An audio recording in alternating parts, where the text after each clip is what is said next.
There were two brothers who once went for a walk in the afternoon, out into the forest that surrounded their village. At first, they walked along paths that they knew, through familiar glens and groves. But as they walked, soon they came into less familiar parts of the forest. And finally, the path came upon a river that they had never seen. The river was full, rushing with water from spring floods. But on the far side, there was a meadow, the grass already green and lush and filled with spring flowers.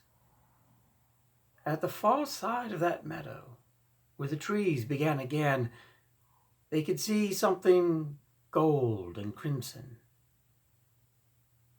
"Perhaps it's treasure," said the elder brother. "Perhaps it's just more spring flowers," said the younger. "Well," said the elder, "let's go find out." And the younger said, "How? Look at the river, so swift, so deep. We can't cross that." But the elder brother said, "Look where a tree has fallen and the trunk crosses the stream. We could walk across that."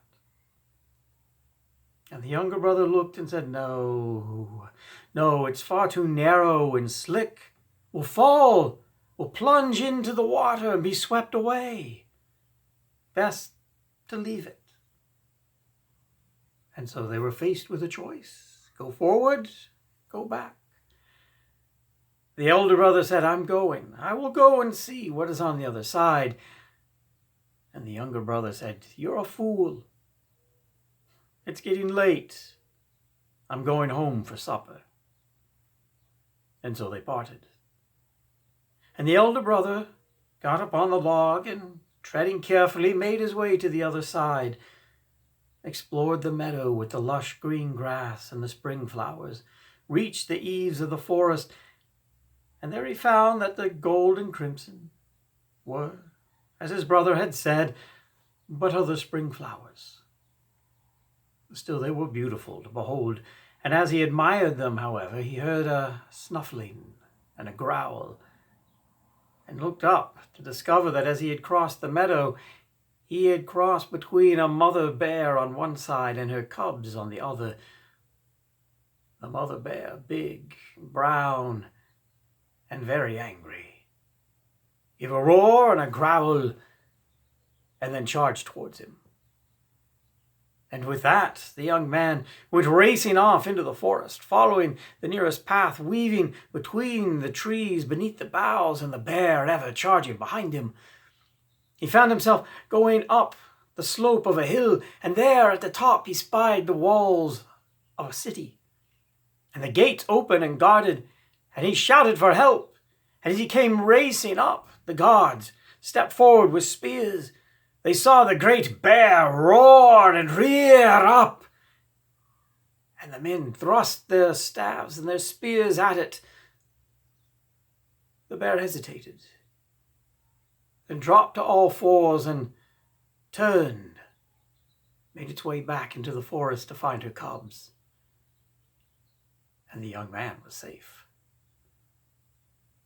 He turned to thank the guards, only to find them dropping to their knees before him. And as others came out of the houses and down the streets, they too fell upon their knees. He asked, what is going on? And one of the chief merchants of the town came and stood before him and explained that the city had been ruled by a duke, beloved and honored, but 2 days before he had died of a strange illness, leaving no heirs. He had just been buried that morning, and the city fathers had been meeting to decide, what do we do? Who leads the city? When news of the young man's arrival came, arrival heralded by a bear. For you see, the duke's symbol had been a great brown bear. The city itself, upon its coat of arms, featured prominently a great brown bear. And the people took this as a sign. The young man brought by the bear, well, surely he should rule. And so they offered him to be Duke of the city. Of course, he accepted. And so he dwelt there. He found he had a talent for ruling. He did a good job. Wise and fair beyond his years. He was beloved of the people. He married. He had a child. But of course, no ruler can keep everyone happy. At times, you have to rule in favor of one versus another. And of course, there were those who had always felt they should have been the next duke. And in time, these people got together, arranged a conspiracy, and at the right moment struck and overtook the town. They captured the duke, the former duke, threw him into prison, announced that he would be executed for his crimes in the morning. But the young man still had friends. They helped him to escape, helped him to slip out through a window that opened upon the city walls and out beyond. He had to leave everything behind. All of his wealth, his gold, his wife and child. But he was safe. And so he fled out into the hills, wandering, until at last he came upon a road down below. And looking down the hill to the road, he could see a caravan there, many merchants, camels, and horses laden with goods. He was about to call out to see if he could have some food of them when he looked down the road to where they were traveling, and he spied in the hills a band of robbers waiting in ambush. He turned back, looked down at the caravan, and then cried out and waved to warn them of the danger they were riding into. Well, at this, the bandits rose up, came rushing out of their hiding places, but the merchants had been warned in enough time to ready their weapons and mount a defense. They fought off the robbers, drove them away. The caravan was saved. And when the young man came down to join them, they thanked him for his actions. There was one of their number who had been killed in the battle. They suggested the young man take his horses and goods in reward. And so he did. And he joined the caravan. And they traveled. The caravan was traveling far, across mountains and deserts. For months and months they traveled, until at last they reached a great, magnificent, exotic city in far-off lands. A city where the streets were broad and filled with people of all sizes and shapes and colors. A city where the roofs were gilded in gold, and where silks and spices were sold in countless numbers. The merchants sold their goods, which were reckoned exotic, and then bought silks and spices to take back home. But the young man had no need, no call to return. Instead, he sold his goods and decided to remain, to go into business here in this city. And so he did. And he prospered, became rich, honored. He married, had children. He invested in ships that took his goods far across the seas into even stranger climes and lands. And as time went on, and he would listen to the stories of his ship captains, and he began to wonder about those far-off lands, and to grow curious to see them. And so he joined one of his captains and crews upon their ship and took voyage, and they sailed off across the sea. The water was blue, the suns were bright, and the lands they went to were filled with exotic fruits, soft breezes, strange musics, wonderful people. His ships were filled with exotic goods to bring back home, wonderful luxuries.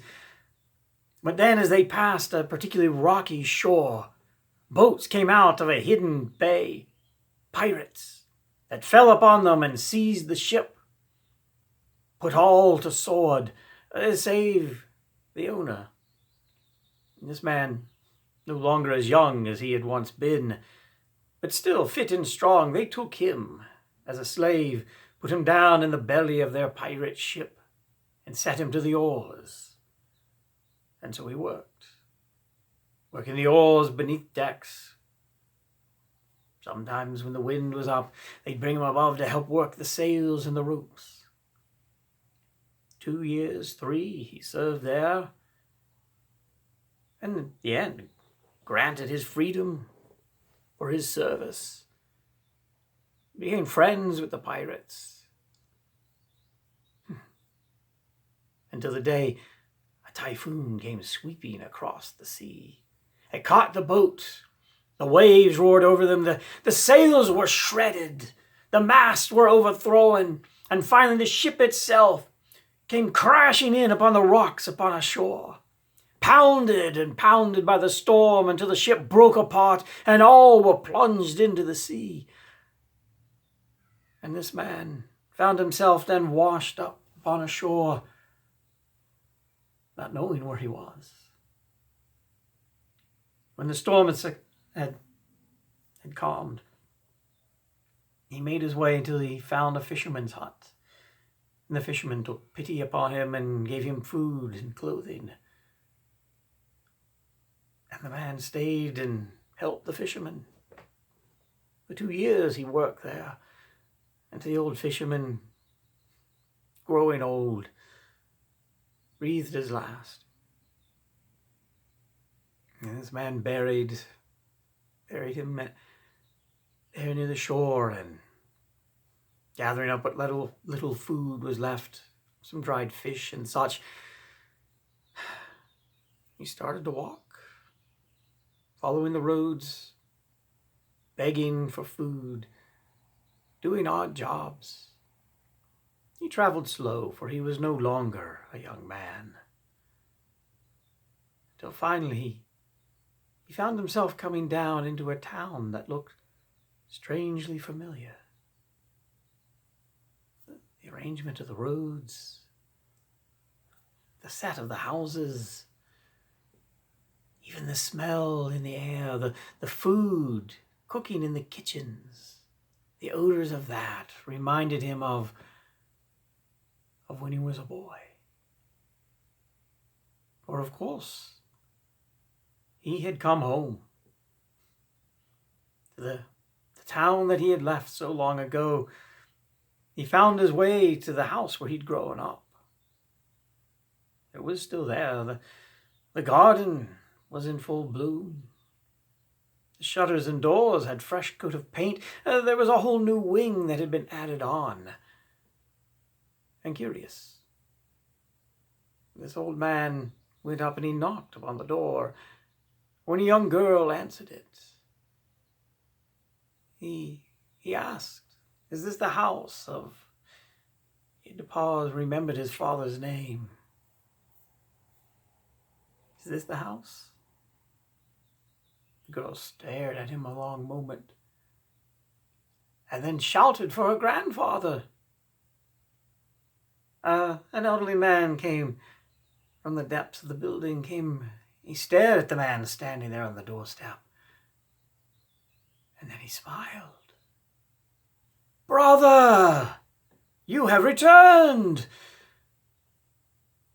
For it was the traveler's younger brother, still living in the same house where he'd grown up. The brothers embraced, and the younger brother brought the older into the house. He introduced him to his wife, children, grandchildren, called for his sons to go out, make sure a feast was prepared. His wife busied herself in the kitchen. The table was prepared. All the family gathered. And they heard the tales of the older brother, of all that he had seen and done since that day in the forest. And the younger brother told of his life, of how he had come home, as he had said, how they had waited for the older brother who had never come back. And so in turn, the younger brother became the one trained to take over the family business, the one who worked with their father. And in time, when the old man was too old to work, the younger brother had taken over the business and the farm, and he had done well. He married, had children, grandchildren now. He had never left the village. Yeah, he had served a turn as mayor once or twice, but that was the highest he'd ever attained. Not that he really had ambitions beyond that. There had been some rough times, but they had done well enough and always had food on the table and clothing to wear. It had been a peaceful life. A prosperous life, a comfortable life. Though not one with grand adventures. The brothers talked late into the night. And finally, it was time to go to sleep. The younger brother made sure there was a guest room prepared in the house. And the older brother was taken there. He settled down to sleep. He lay in the bed, the first comfortable bed he'd been in many months,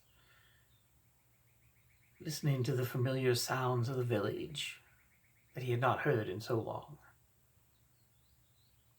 He thought of the life his brother had lived, quiet and peaceful.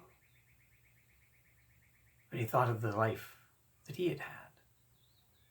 Grand adventures, a duke, a prince among merchants, a slave to pirates, a vagabond, a refugee, 2 families, both lost. It was a life of hardship and wonders and adventures. He had seen much. He had traveled to places no one had ever gone. And as he lay there, he thought to himself, all those years ago, that day in the forest, I made the right choice. And he drifted off to sleep. Meanwhile, in the master bedroom of the house, the younger brother was lying in bed. He thought of the stories his brother had told. Grand adventure, but great hardship. Riches, families, but all lost and gone. And what did he have now? Nothing. The younger brother, it's true, he'd never been wildly rich. He'd never been destitute. He'd lived a comfortable life. His wife, his children, his grandchildren, they were all still with him. He thought to himself, that day in the forest so long ago, I made the right choice.